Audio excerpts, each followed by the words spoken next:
say better late than never, right? Right, exactly. Thank you very much. Thank you for your time. We really appreciate it. No, it's good to be with you today. Please have a seat.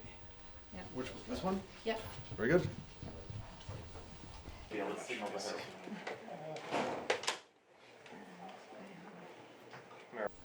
Mr. Secretary, this is going to be rapid fire. You're used to this. But we have a lot of ground to cover. Just 4 years worth? Yes, 4 years worth. We're good? You can just wait a second for my colleague to... Yep. But I just want to be very clear on this. You're in touch with the incoming administration about Gaza, and we know that you're aligned on that. Are you aligned on Ukraine? My intent and my focus, as I said, is to make sure that I hand off the strongest possible hand for them to play. And I think that's in the interest of the country and in the interest of the administration. I want to make sure that my successor, Senator Rubio, is able to hit the ground running, because the world doesn't stop just because we're in the midst of a political transition. It keeps going to make sure that Ukraine can continue to have what it needs, the money, the munitions, the mobilized forces. So that's going to... I've certainly seen reports of conversations that they've had, but I don't have firsthand knowledge. Look, these are very hard decisions, and I fully both understand that and respect that. But, for example, getting younger people into the fight, we think, many of us think, is necessary. Right now, 18 to 25-year-olds are not in the fight.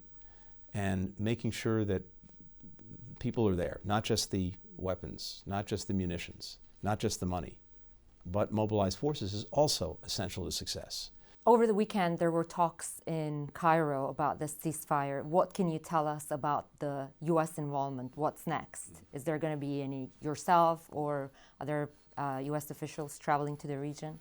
All I can tell you is we're intensely focused on this, very much engaged. But beyond that, I can't and won't say, because we're focused on doing everything we can, pursuing every avenue that we can to finally conclude an agreement. Investments into these allegations. We want to make sure of two things. Do you leave the administration with a clear conscience that you have done absolutely everything in your power to stop the killing? Others will have to judge the legacy of the administration, my own legacy. Right now, what I'm focused on is using every minute that I have left in this job to try to bring an end to that conflict, to try to bring an end to the suffering of people. And when I see, and as I've seen from almost day one, the horrors that so many innocent people have been suffering, caught in this crossfire that Hamas initiated, a conflict that they didn't start and are powerless to end, it's absolutely gut-wrenching. But what I have to focus on, what we've had to focus on, is how do we bring this to an end most quickly and most effectively in a way that helps ensure that October 7th and its horrors never happen again, but also in a way that's responsive to the desperate needs of Palestinian people in Gaza.